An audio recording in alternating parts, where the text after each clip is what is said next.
ആപ്കി അദാലത്തിൽ super star Shahrukh ഖാന്റെ മേലുള്ള കുറ്റാരോപണം ഇദ്ദേഹം വളരെ കോൺട്രവേഴ്സ്യൽ ആണ് എന്നുള്ളതാണ്. ഷാരൂഖ് 19 ഫെബ്രുവരി 2007 താങ്കൾ എന്താ പറഞ്ഞെന്ന് വെച്ചാൽ, ഈ ദേശം നമുക്ക് അങ്ങനെയുള്ള ഒരു പ്രചോദനം നൽകിയിട്ടില്ല, അതായത് ഇവിടെ ഹിന്ദു മെജോറിറ്റി ആണെന്നുള്ളത്. അതിന്റെ അർത്ഥം എന്താണെന്ന് വെച്ചാൽ, ഈ ദേശത്ത് നമ്മൾ അമേസിംഗ്ലി സെക്യുലർ ആണ്. അതിനുശേഷം നവംബർ 2, 2015 താങ്കൾ പറഞ്ഞു നമ്മുടെ ദേശത്തെ ഇൻട്രോളൻസ് അധികമാണെന്ന്. ഇൻട്രോളൻസ് നമ്മുടെ മുതുകിലാണുള്ളത്, ഇവിടെ സെക്യുലറിസം ആപത്തിലാണുള്ളത്. അങ്ങനെ ഞാൻ ഒരിക്കലും പറഞ്ഞിട്ടില്ല. അവർ എന്നോട് ചോദിച്ചത് എന്താണെന്ന് വെച്ചാൽ, ഇവിടെ യങ് പീപ്പിളിന് എന്തെങ്കിലും അഡ്വൈസ് കൊടുക്കുന്നുണ്ടോ? അപ്പോൾ ഞാൻ എന്ത് പറഞ്ഞെന്ന് വെച്ചാൽ, വിദ്യാഭ്യാസത്തിന് മുൻഗണന കൊടുക്കണം. പിന്നെ മറ്റു ചില കാര്യങ്ങൾ എന്തെല്ലാം നമ്മുടെ നാട്ടിന് ദോഷമായി വരുന്നോ അത് ചെയ്യരുത്. റിലീജിയനിസം, റിലീജിയന്റെ പേരിൽ വഴക്ക്, പിന്നെ കാസ്റ്റ്, കളർ, പിന്നെ ഗ്രീഡിനെ കുറിച്ചുള്ള ചർച്ച, പിന്നെ 100% ഇൻടോളറൻസ് വർദ്ധിക്കുന്നത് എന്തുകൊണ്ടാണെന്ന്. കാരണം ഇതുപോലുള്ള ആളുകൾ നമുക്കിടയിലുണ്ട്, ഇതിനെക്കുറിച്ചുള്ള സംസാരങ്ങൾ നടന്നുകൊണ്ടേയിരിക്കും. എന്നാലും നമ്മുടെ രാജ്യം അതെല്ലാം മറികടന്ന് മുന്നേറിക്കൊണ്ടിരിക്കുന്നുണ്ട്. ഇതാണ് യങ്സ്റ്റേഴ്സിനുള്ള അഡ്വൈസ്. പിന്നെ ഇത് എപ്പോ എങ്ങനെ മാറി എവിടെ എത്തിയെന്ന് ഇതെല്ലാം ട്വിറ്ററിൽ പ്രചരിച്ചുകൊണ്ടിരുന്നു. ഇതൊക്കെ എങ്ങനെയാണ് നടക്കുന്നതെന്ന് ഞാൻ ചോദിച്ചു. കാരണം എന്റെ മനസ്സിലുണ്ടായിരുന്നു, അതായത് 2007 നടന്ന പോലെ നമ്മുടെ രാജ്യം ഒരു മനോഹരമായ രാജ്യമാണ്. ഇവിടെ നമ്മളെല്ലാവരും ഒരുമിച്ച് ചേർന്ന് സ്നേഹത്തോടെയും വാത്സല്യത്തോടെയും കഴിയാണ്. നമ്മുടെ നാട്ടിൽ ഹോണസ്റ്റി, സെക്യുലറിസം, ഗുഡ്നസ് ഇതൊക്കെ എത്രയുണ്ടെന്ന് മനസ്സിലാക്കിയാൽ and we are still able to come up from all this issues. മുതൽ ഒന്നും മാറിയിട്ടില്ലെന്നാണോ പറഞ്ഞു വരുന്നത്? ഞാൻ പറഞ്ഞു വരുന്നത്, എന്റെ ഫാദർ നമ്മുടെ രാജ്യത്തെ യങ്ങസ്റ്റ് ഫ്രീഡം ഫൈറ്ററിൽ ഒരാളാണ്. സോ ഈ രാജ്യത്തിന് വേണ്ടി എന്റെ അച്ഛൻ മാത്രമല്ല, എന്റെ അച്ഛന്റെ കൂടെ ഒരുപാട് പേര് ഫൈറ്റ് ചെയ്തിട്ടുണ്ട്, സമരം ചെയ്തിട്ടുണ്ട്. സോ ഈ രാജ്യം എനിക്ക് ഫേവർ ഇല്ലെന്ന് എനിക്ക് പറയാൻ കഴിയുമോ? ഒരിക്കലും കഴിയില്ല. അതും എന്നെ പോലെയുള്ള ഒരാൾക്ക് ഈ രാജ്യത്തെല്ലാം കിട്ടിയിട്ടുണ്ട്. സോ കംപ്ലൈന്റ് പറയുന്നവരിൽ ഞാൻ പുറകിലായിരിക്കും. പലരും കംപ്ലൈന്റ് ചെയ്യുന്നുണ്ട്. അതായത് താങ്കളുടെ സ്റ്റേറ്റ്മെന്റ് വന്നതിന് ശേഷം ഷാരൂഖ് ഖാൻ എങ്ങനെയാണ് ഇങ്ങനെയുള്ള വാക്കുകൾ ഉപയോഗിക്കുന്നത്? അതായത് ഇൻടോളറൻസ്. ഞങ്ങൾ അദ്ദേഹത്തെ എത്രമാത്രം സ്നേഹിക്കുന്നുണ്ട്. കാണിച്ചോ ഇല്ലയോന്നറിയില്ല. എന്റെ വീട് ഞാൻ ഇന്ത്യയാണെന്ന് പറഞ്ഞു. എന്റെ വൈഫ് ഒരു ഹിന്ദുവാണ്, ഞാൻ ജന്മം കൊണ്ടൊരു മുസ്ലിമാണ്.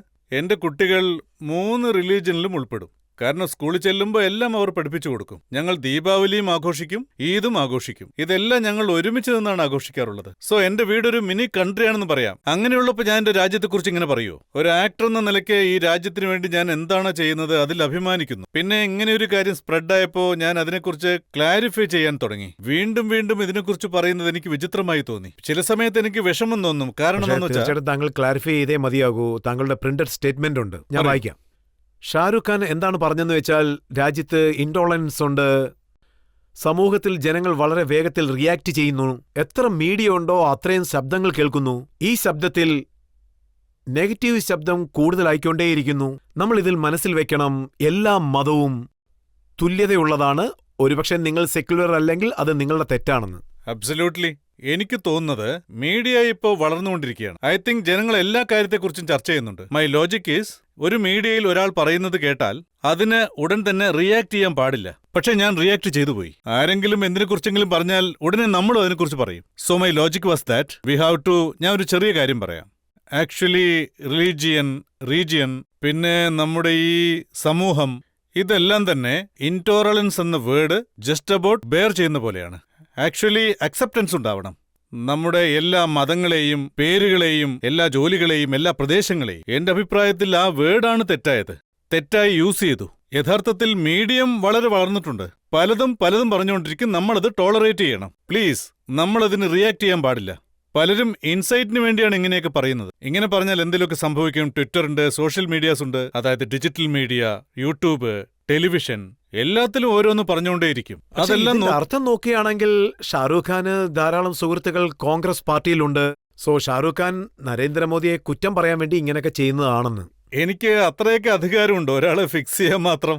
ഞാൻ അങ്ങനെയൊന്നും ചിന്തിക്കുന്ന ഒരാളല്ല. നിങ്ങൾ എന്നെ വർഷങ്ങളായിട്ട് കാണുന്നതല്ലേ. രാഷ്ട്രീയത്തിൽ എനിക്ക് സുഹൃത്തുക്കളുണ്ട്, ഞാൻ അവരെ കാണുന്നുമുണ്ട്. ഒരിക്കൽ എന്റെ ഒരു സുഹൃത്ത് എന്നോട് ചോദിച്ചു, നീ എന്തിനാ അങ്ങനെ ഒരു ഇന്റർവ്യൂ കൊടുത്തേന്ന്? പിറന്നാളിനെന്ന് ആരെങ്കിലും ഇങ്ങനെയൊക്കെ പറയൂ? ഞാൻ അങ്ങനെ ചിന്തിക്കൂ? ഞാൻ 16 മണിക്കൂർ ജോലി ചെയ്യുന്ന ഒരാളാണ്, സിനിമ ചെയ്യുന്നു. വേറൊരു ചിന്തകളും എന്റെ മനസ്സിലേക്ക് കടന്നു വരില്ല.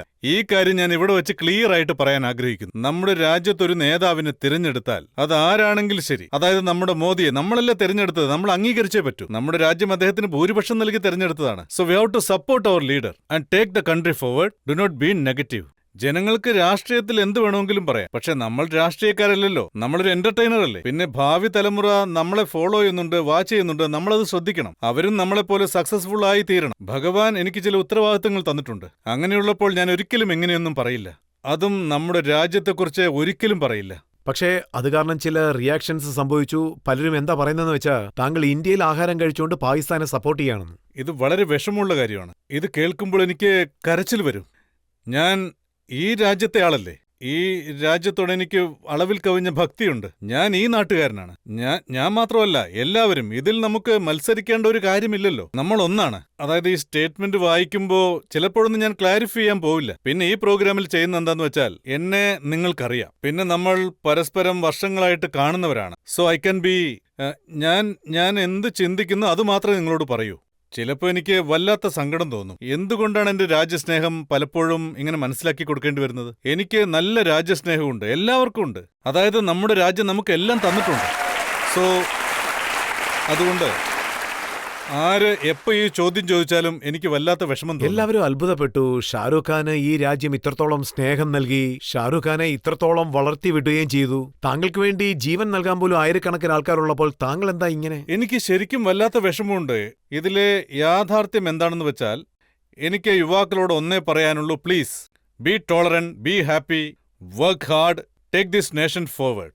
ചില കാര്യങ്ങൾ നമ്മുടെ രാജ്യത്തെ അതിന്റെ വളർച്ചയെ ബാധിക്കാൻ പാടില്ല. നിങ്ങൾ പോസിറ്റിവിറ്റിയോടുകൂടി മുന്നേറിപ്പോയിക്കൊണ്ടിരിക്കണം. പിന്നെ നമ്മൾ ഗ്രേറ്റസ്റ്റ് കൺട്രി ഓഫ് ദ വേൾഡിലാണ് ജീവിച്ചുകൊണ്ടിരിക്കുന്നത്. And that is true. ഞാൻ അമേരിക്കയിൽ നിന്നും കുറെ ആളുകൾ വന്നിരുന്നു. അവർ പറഞ്ഞു നമ്മുടെ രാജ്യം ഇപ്പോൾ ഒരുപാട് വളർച്ച നേടിയിട്ടുണ്ടെന്ന്, നമ്മുടെ ഇമേജ് വളരെ നല്ലതാണെന്ന്, നമ്മൾ സുരക്ഷിതവും മനോഹരവുമായ ഒരു രാജ്യത്താണ് ജീവിക്കുന്നത്. പിന്നെ നമ്മൾ ആവശ്യമില്ലാത്ത ചെറിയ ചെറിയ കാര്യങ്ങളിൽ ഒരിക്കലും ഇടപെടാൻ പോവരുത്. പിന്നെ എനിക്ക് പറയാനുള്ളത്, ഞാൻ അത്ര വലിയ ആളുമല്ല, തീരെ ചെറിയ ആളുമല്ല. ഞാൻ ഒരു സാധാരണ മനുഷ്യനാണ്, നിങ്ങളിലൊരുത്തൻ.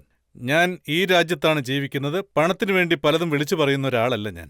എന്റെ വളർച്ചയിൽ എന്റെ ടാലന്റിനും വലിയ പങ്കുണ്ട്. പടങ്ങളുടെ കാര്യം വേറെ. ഞാനിവിടെ എന്റെ സിനിമ ഓടുന്നതിനു വേണ്ടി രാജ്യസ്നേഹം പറയുന്നു എന്ന് വിചാരിക്കരുത്. ഇവിടെ സിനിമ വിഷയമേ അല്ല. ഇത് ഞാൻ അവസാനമായിട്ട് പറയാണ്, ഇനി ഒന്നും പറയില്ല. എന്ത് സംഭവിച്ചാലും ശരി, എന്നെക്കാളും വലിയൊരു രാജ്യസ്നേഹി ഈ രാജ്യത്ത് വേറെ ഉണ്ടാവില്ല. പിന്നെ ഞാൻ ഇപ്പോ എന്നോട് ആരെങ്കിലും ചോദിക്കുകയാണെങ്കിൽ അവാർഡ് ഞാൻ എങ്ങനെ പിടിച്ചു വാങ്ങിച്ചോ അതുപോലെ അവരുടെ തുണി എനിക്ക് പിടിച്ചു വാങ്ങിക്കേണ്ടി വരും. പറഞ്ഞില്ല എന്ന് വേണ്ട, വളരെ സ്നേഹത്തോടെ ഞാൻ പറയുക. Our country, our land, Bharat Mata, all love it. ഞാൻ എന്തിനാ എങ്ങനെയൊക്കെ പറയുന്നത്? നിങ്ങൾ ചോദിച്ചപ്പോൾ തന്നെ എനിക്ക് സന്തോഷമായി. കാരണം വേറെ പ്ലാറ്റ്ഫോമിൽ ഞാൻ ചെല്ലുമ്പോൾ ഇത് ക്ലാരിഫൈ ചെയ്യാൻ എനിക്ക് നല്ല പേടിയായിരിക്കും. അതുകൊണ്ട് നിങ്ങളെല്ലാവരോടും നന്ദിയുണ്ട്. നിങ്ങൾക്കെല്ലാം മനസ്സിലായല്ലോ. പിന്നെ ഈ കാര്യം ഇനിയും ജനങ്ങൾ പറഞ്ഞുകൊണ്ടേയിരിക്കും, അയാൾ സിനിമയ്ക്ക് വേണ്ടി പറഞ്ഞാണെന്നൊക്കെ. എന്തായാലും സാരമില്ല, ഇനി ഇതിൽ ക്ലാരിഫിക്കേഷൻ ഇല്ല. I am the most proud Indian in the world. I think എന്നേക്കാൾ കൂടുതൽ മറ്റൊരാൾക്കും ഈ രാജ്യം കൊടുത്തിട്ടുണ്ടാവില്ല. ഈ രാജ്യത്തിനോട് ഞാൻ ഒരുപാട് കടപ്പെട്ടിരിക്കുന്നു. എന്റെ കുടുംബം സന്തോഷമായിട്ട് കഴിയുന്നുണ്ട്. പിന്നെ എന്റെ മക്കളും ഇത് അപ്രീഷിയേറ്റ് ചെയ്യണമെന്നാണ് എന്റെ അഭിപ്രായം. ഞാൻ മാത്രമല്ല, എല്ലാ ജനറേഷനും അപ്രീഷിയേറ്റ് ചെയ്യണം. എന്റെ അച്ഛൻ ഈ രാജ്യത്തിന്റെ സ്വാതന്ത്ര്യത്തിന് വേണ്ടി സമരം ചെയ്തിട്ടുണ്ട്. ഞാൻ ഈ രാജ്യത്തിന്റെ ഗ്രേറ്റ്നെസ്സിന് വേണ്ടി പ്രവർത്തിക്കും, എന്റെ ഫാമിലിക്ക് വേണ്ടി.